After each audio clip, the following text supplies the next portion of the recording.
So today I'm here with Wayne Adams, an artist who lives and works in Brooklyn and the board chair of Christians in the Visual Arts, SIVA. It's really good to have you here. It's good to talk to you. Yeah. So I want to begin by talking to you about your work as an artist, the work in the studio. What would you characterize as being your guiding concerns, interests as an artist today? What are you thinking about? What's influencing you? That's shifted. It has and it hasn't shifted for me over the last few years. So in 2014, I had a show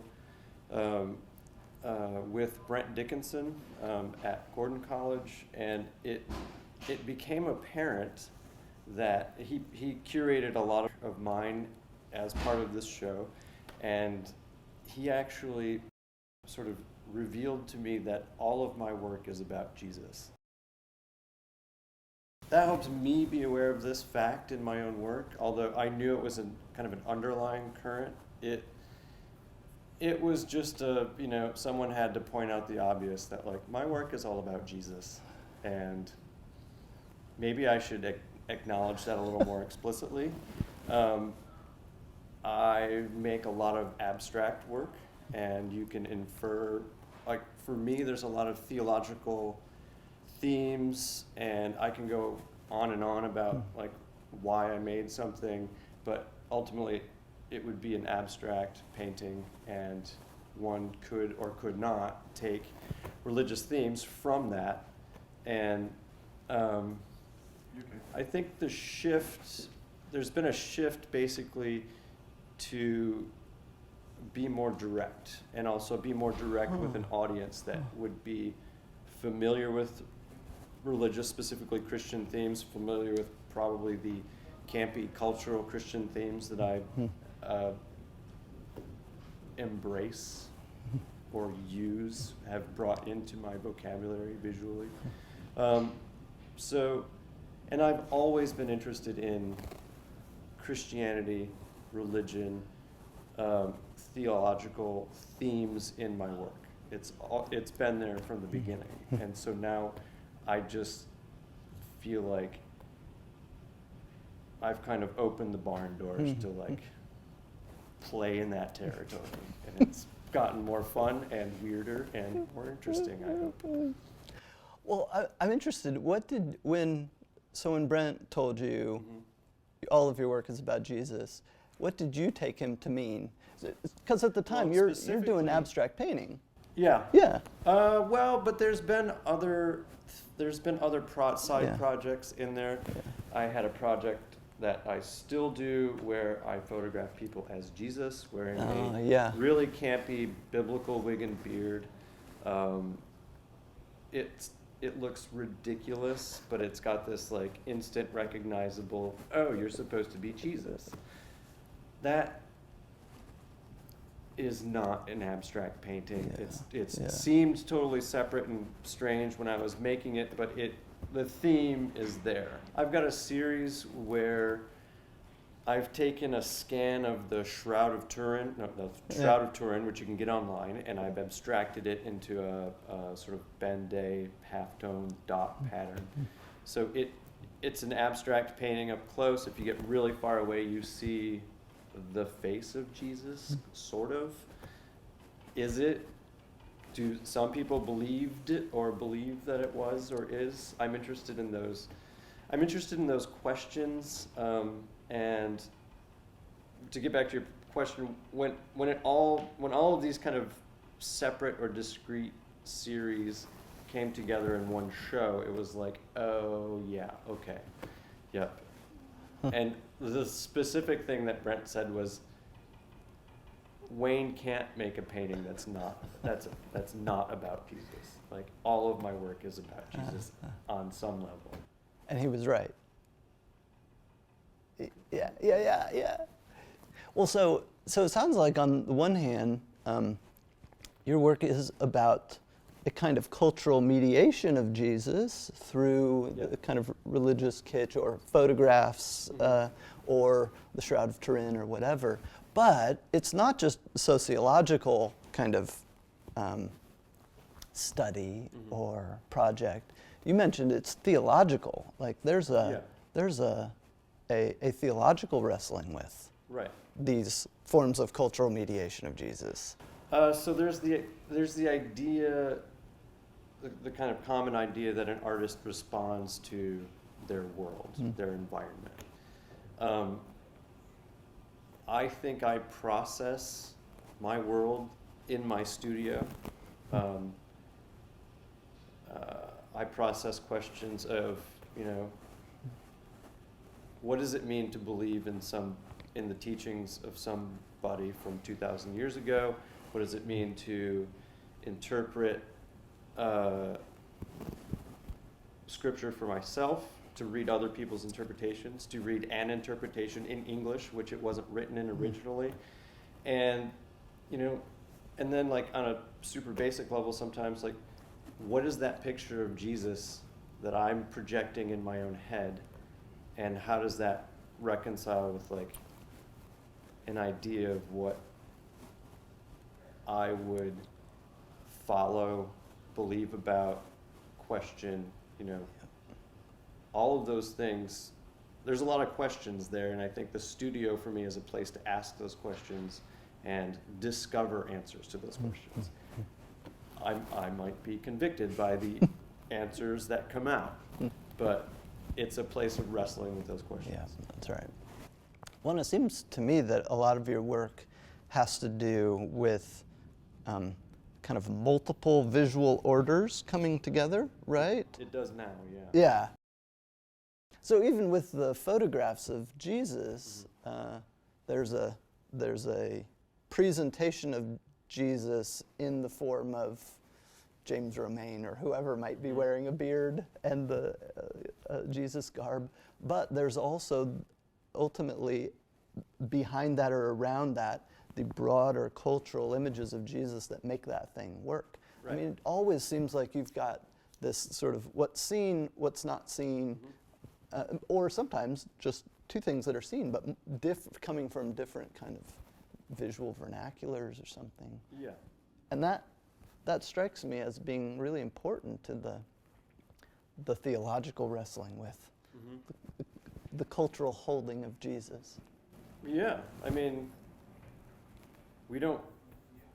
I probably grew up thinking I had one idea of Jesus in my head, and it took a really long time to realize that was my idea, that was given to me by somebody else, and it probably wasn't accurate to much, maybe a lot in some respects, but yeah, so both embracing a visual vocabulary that has multiple parts in it by like combining, along with this realization of a lot of my work is about Christianity, came an embrace of these individual series becoming like vocabulary or like elements that I could bring into a single piece. Well, I mean, it makes perfect sense to me what you're saying. I had someone recently tell me that all of my work is about God,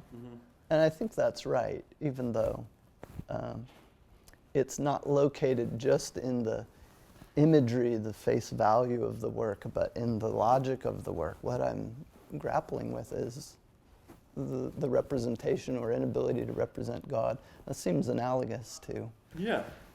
Yeah, and I have a lot of things that I'm interested in working on or working through, but